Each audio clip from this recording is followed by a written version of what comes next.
What's up guys? So I'm going to do a quick walkthrough of another mix.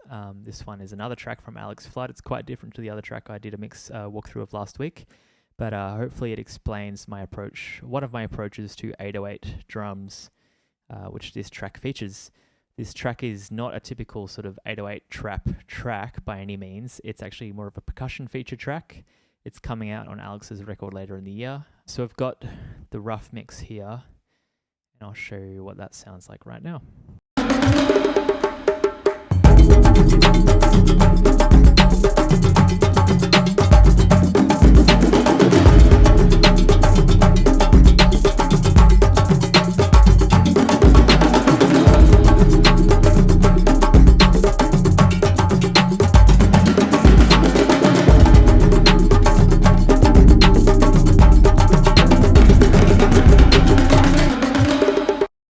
Cool, and then here was my mix that I've just bounced down to the end here.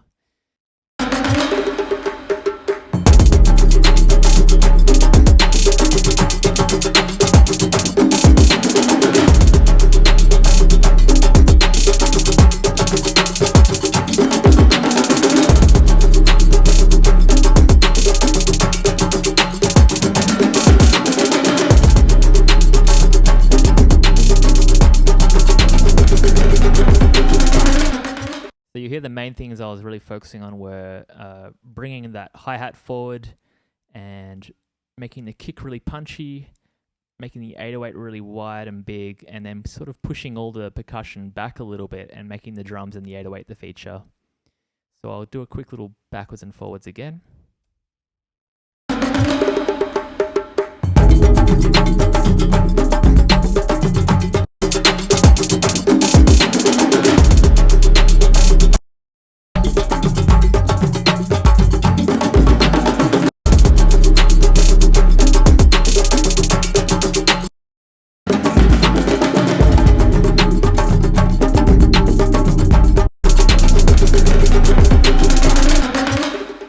Cool, let's get into it. So usually the first thing that I'll do with this sort of music is start with the 808. So I like to start with my 808 and then work everything around it.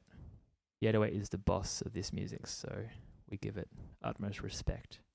All right, so we've got our first 808 here. So it looks like I was given one 808. Now I do remember Alex had a bunch of plugins already on this 808 here.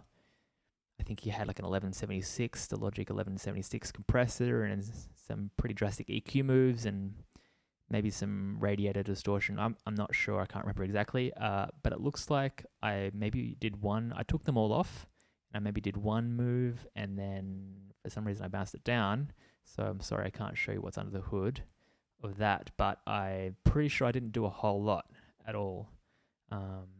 So with nothing on it, it sounds like this. If I bring up my spectrum analyzer, looks like that. So you can see we've actually got quite a nice bit of low end already and some upper harmonics. Honestly, it probably doesn't need a whole lot, but what we're going to do is we're going to make it more aggressive, but also try and maintain that size as much as possible. So what I've done here is I've just done a little bit of EQ. Got the Pro Q in natural phase setting. I'm just giving it a bit of a boost to that sub frequency, 31 Hertz, and then on this mid range here at 400.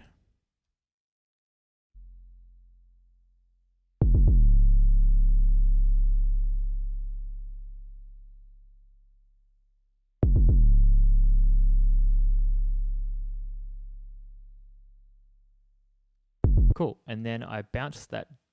No, I didn't bounce it down. I just did a duplicate, and I've made a distortion version of that track, which sounds like this. So I've done the distortion in parallel to sort of maintain the clarity of this main track, but then have a distortion layered in as well. So not just having distortion only.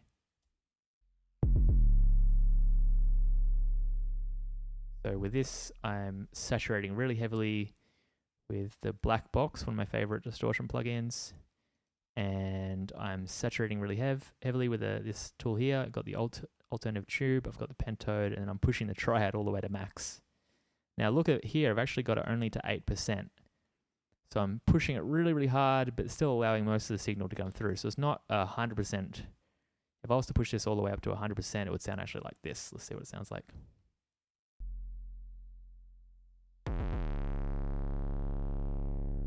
So maybe not right for this tracks yet. So let's take it back to where it was, 8%, I believe.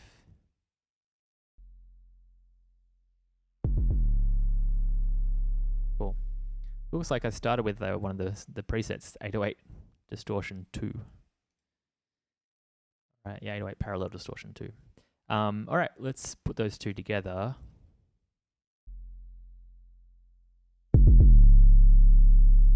That. And now we've got some more parallel distortion here. So what I'm using for a parallel distortion is this channel here. And I'll walk you through what that is. It sounds like this if I was to solo it. So really nice and growly.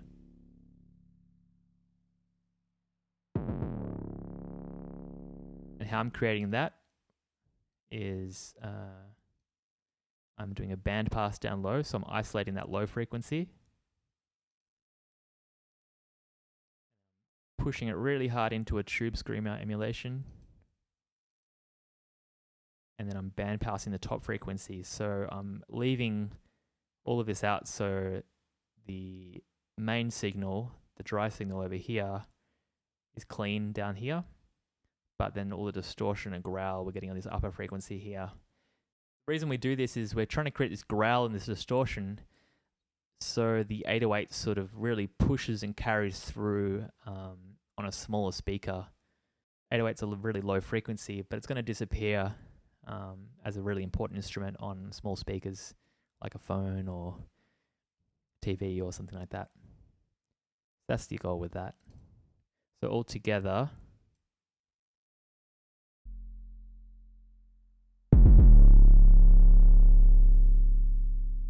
so I'll go clean again.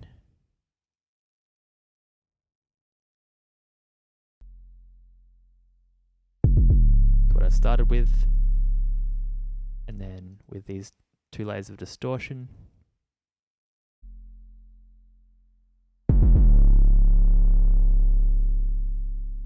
Way more fun. All right, let's check out what's going on here. So earlier sections of the track, the 808 is in mono. But then this end section, I wanted to create some more variation. We've got this 808 that's going through here, but then I wanted this new section to feel, this section here to feel like something really develops and changes and we go into a whole new world of heaviness. And so I created that in some ways through other automation moves within the mix, but one of the ways I did that was through manipulating the width of this section. What I've done here is I've automated this BX stereo maker. You'll hear what's going on. So it's in mono, and then we go really wide. Now the beautiful thing about this particular plugin is you can go wide but maintain your correlation really nicely. It's one of those widener plugins that you still maintain correlation into the positive, and that means we're not going to disappear when we go to a mono speaker. So once again,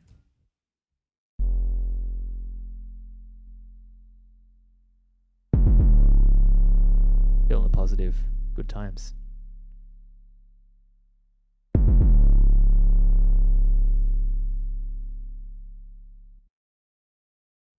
And then I'm just doing some shelf EQ on the top end from 1K up, 1.6K up, boosting about 3 dB to bring up all of those top frequencies a bit more.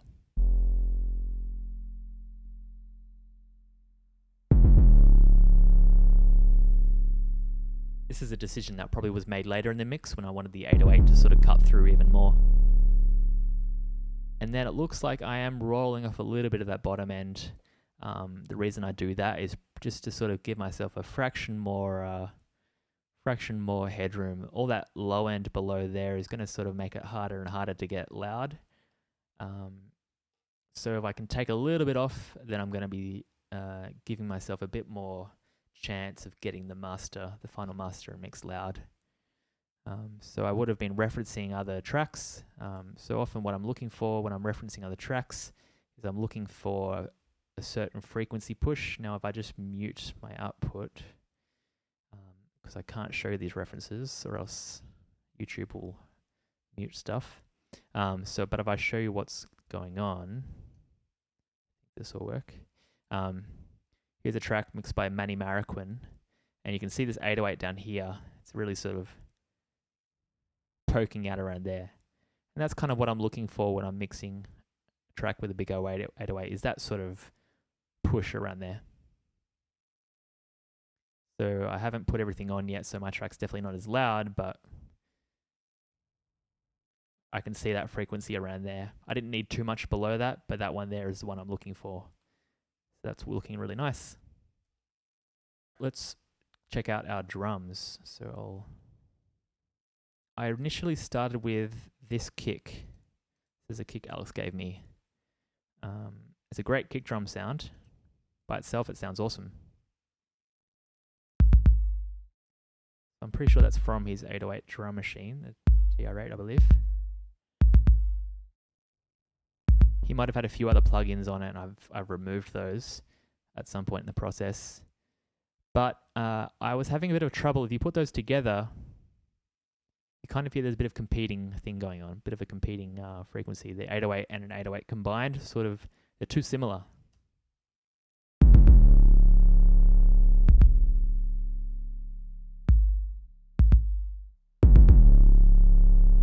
Where this is what I ended up replacing it with. I'll show you what I replaced it with.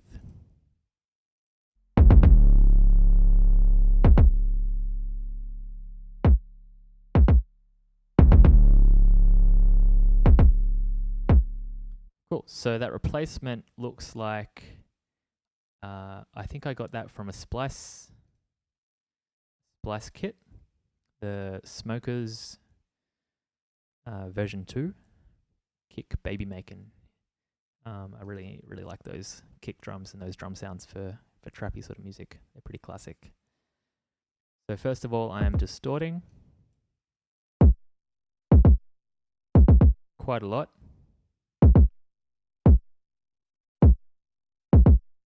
And then I am doing a bit of EQ. Now all these decisions probably would have been made with everything together. That's why it's pretty extreme.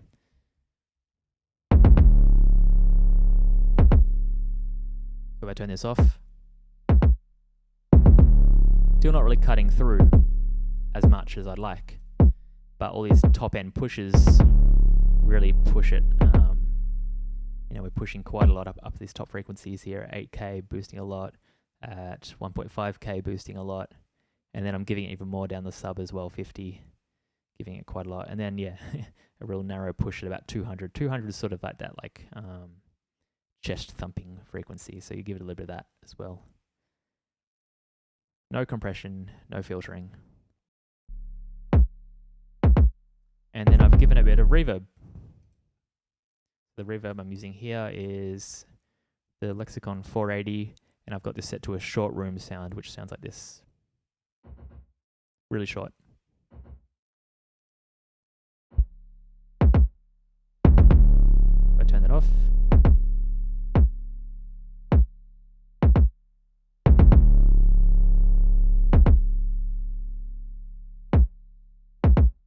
So it's really subtle, it's just adding a bit of space and width. All right, let's put our snare in. Good snare sound. Now I have a feeling that I already did some stuff to this. I might have put the SSL EQ on and done some pretty heavy moves, and then I've bounced it down, so apologies for not being able to show you that. Let me just quickly double check. They're not hiding. No, I've already deleted them. Apologies. But we've still got some stuff on here. So I've got an API EQ here, and that's just pushing a bit of that low end, adding a bit more of that bottom end back in.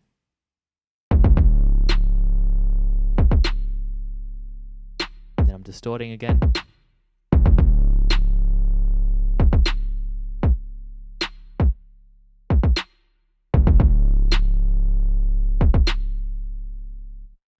So the reason I'm distorting separately, I'm putting a distortion on each individual drum, is because I want to create as much separation between the kick, the snare, and the hats as possible. They don't need any compression, I'm pretty sure, because they were really consistent already, and I was happy with the amount of tack that they had. Okay, let's check out. Oh, we've got some reverbs, forgot to put them on. So the reverbs we've got here, the long haul, 480L again. Then we've got like a shorter ambience.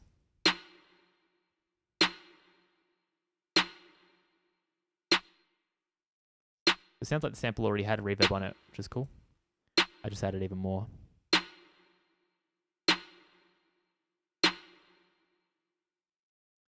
Okay, let's check out the hats. Now the hats were a pretty bold difference between the rough and the final version. The hats are pretty quiet and they're to the right side, and I think one of the percussion instruments was sort of the feature of this section. But I wanted to go full trap vibes and make the hats really dominating this section here. So first step, I just turned them up, 17 dB. And I've also used the balance tool on this gain plugin to bring them more center. I think I did try like monoizing them, but for some reason I decided against that, left a little bit of that stereo shape. What am I doing here? I was doing some pretty bold moves, doing 6 dB at 5K, and I'm doing, what is this, 4 dB at 7K shelf.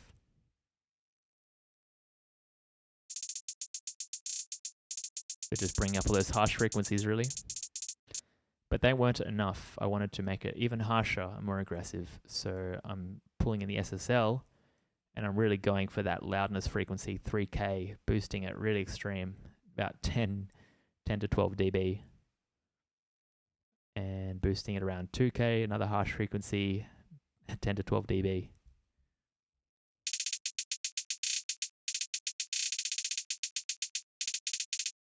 I'm compressing a fraction, but it's not really reading, so it's very light compression.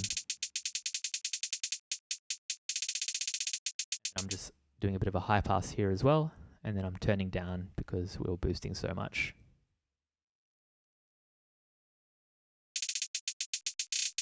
And then distorting with the black box again. Let's put these all together.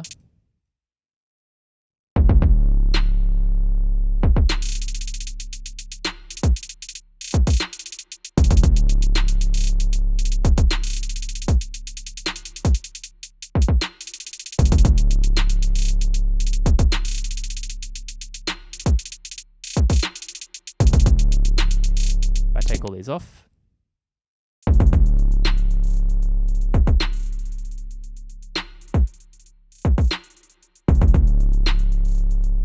Put it back on.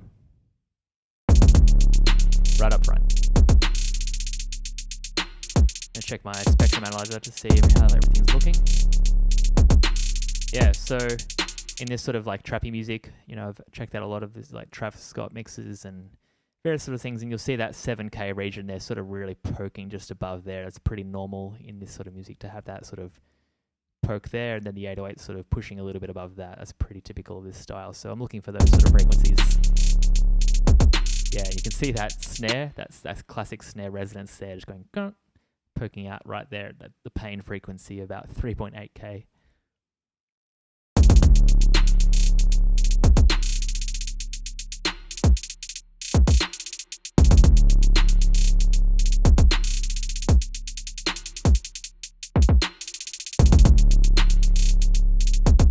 All right, let's go back to everything else. Now you can see I've got nothing on the drum bus at all because I wanted to create ultimate separation between all these different instruments. I didn't want to be processing them together. I wanted to create full punch and clarity between all those parts so that it really feels separate. All right, now the rest of the track. So we've got kind of the foundation of this sort of beat here. The rest of the track is obviously all percussion, and I think we've got some keys as well. So let's put those in one by one. and I'll show you what I did. So we've got some talking drums.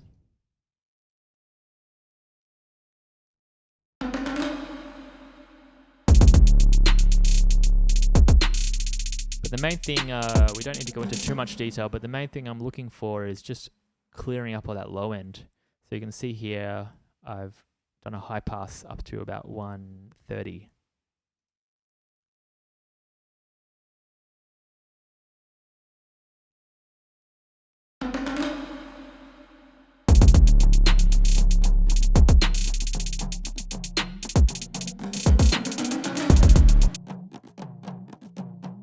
Same deal here with the Kanjura. So the Kanjura, I'm not sure if I'm pronouncing that correctly. I've high passed all the way up to about 300, really high. So earlier in the track, this instrument was actually a feature, and you can see I wasn't really high passing at all, but I automated in this thing here because, so what I did for this track, essentially I'll explain, is I started with this section and then I moved back. I decided this section was going to be the hardest to get right, and so I knew if I could get this section right, then I'll work backwards, then I'm more likely to get this section working really well. Because often if you mix all these other instruments independently in the earlier sections where they're taking solos, I get to that section there, this section is going to fall apart, it's going to be an absolute mess. So if I can get this section right, then I'll work backwards, that's the goal. So you can see I'm high passing really high, 300 to clear up all that space, and I've got it really low in the mix. Earlier in the track it's quite high in the mix, this section is quite low in the mix.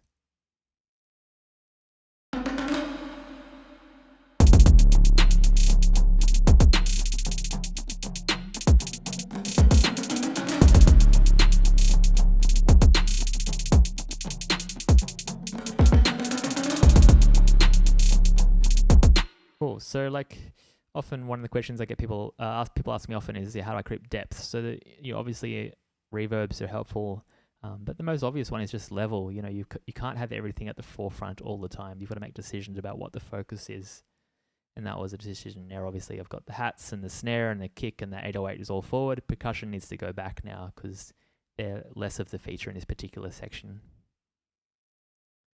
All right, what else have we got here? Got the djembes, same deal. I'm pretty sure I high passed them really high. Yeah, about 260.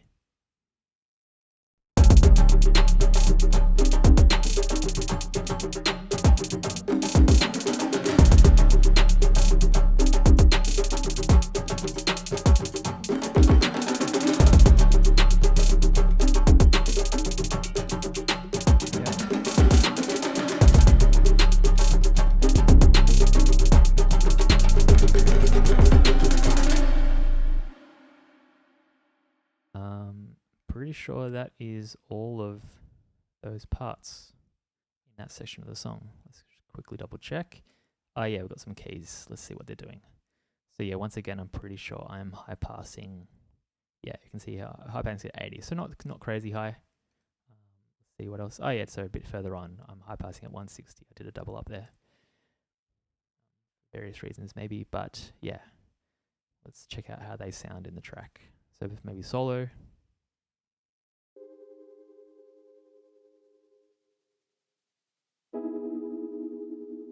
So hear how quiet they are in the mix. So if I drop them in.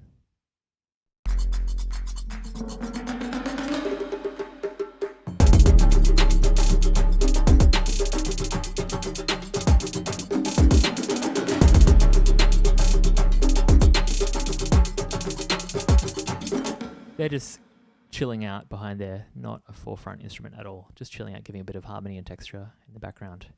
Cool, now all of those are running into my master chain, so I just start with a gain plugin to bring the level back down, so I don't want to hit my master plugs too hard. I've got an inflator at the start. Let me just go through all these.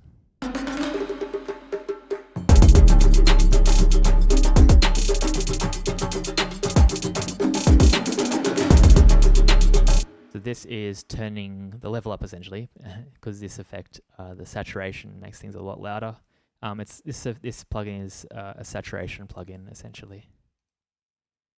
Got some cool. All right, great. So it looked like I would have been doing some referencing and making some decisions later on in the process when I was sort of giving my track a bit of a master. I always sort of master as I go, as I'm working. And I gave it a 1 dB push from 1.6K upwards, and that's a real gentle slope going upwards. And then I've given it a high pass at 24. Pretty sure I didn't automate anything. Oh, that's interesting. Looks like I am doing some automation moves. What have we got here? Cool. That's interesting. All right, so one of the ways I created shape going into this section is because we had all this 808 and all this stuff going on before we hit this section, but I wanted to make the section even bigger. So what I did is I actually automated the low frequency. So what this is doing, it's going down like that, I believe. And then when we hit this main section here, it goes boom, and then all the low frequencies come back in. I think this, that looks like it's for the next section, so we won't worry about that. And then the inflator, I was just using the gain knob on the inflator to control some level of these sections. So once again, creating some more shape within the mix by automating the level down. I'm doing almost a 2 dB drop before we hit this section here. And then we hit the section and we go, bam, we're in, and it suddenly comes up 2 dB in level. It creates a bit more of a drastic impact. So if I go from the section beforehand, you might hear that.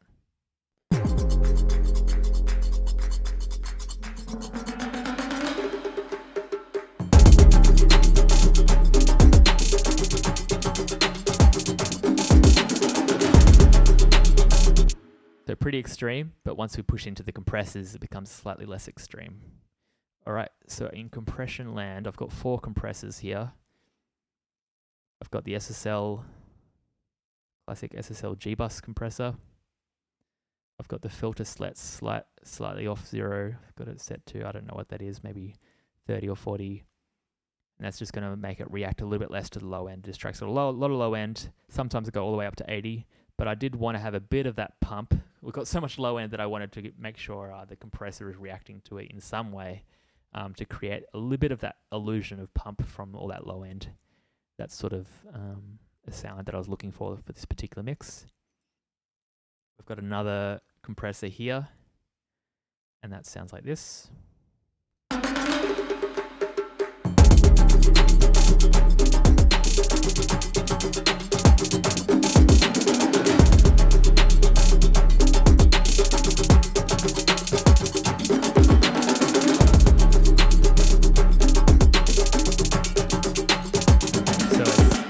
Got this set to the LED mode, which is a very slow attack and release. So it's just really giving a slow cushion to the overall volume.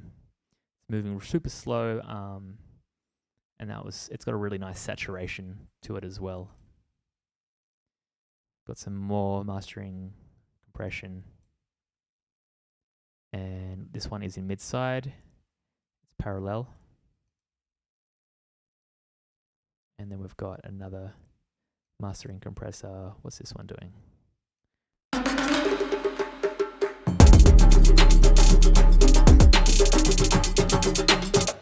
This one is super slow, and it's just taking a little bit of that level off some of those louder sections, but it's nice and slow. It's letting all the punch through and just kind of responding slowly to all that, the sort of larger scale volume changes.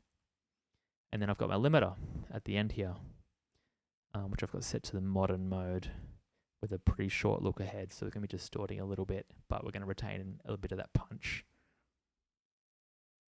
When I send it off to mastering, often I'll take off that limiter, and I'll also maybe deliver a version without some of these compressors, but usually I'll leave them on as well because I want to make sure that the integrity of the mix is maintained. Alex was really happy with this mix, so not going to mess with it too much. So we've got everything in. Let's see how it's sounding.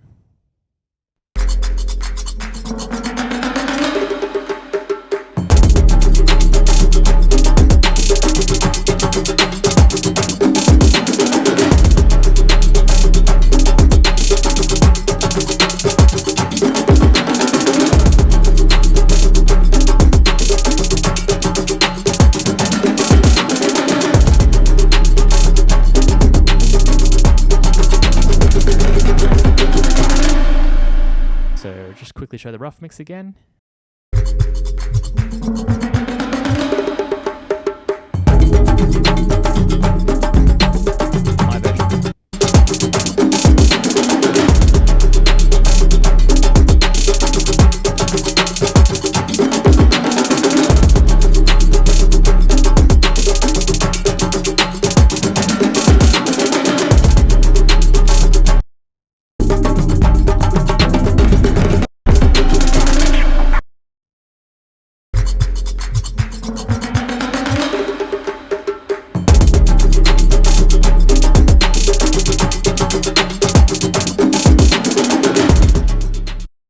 So there we have it. That's what I did to get that section happening.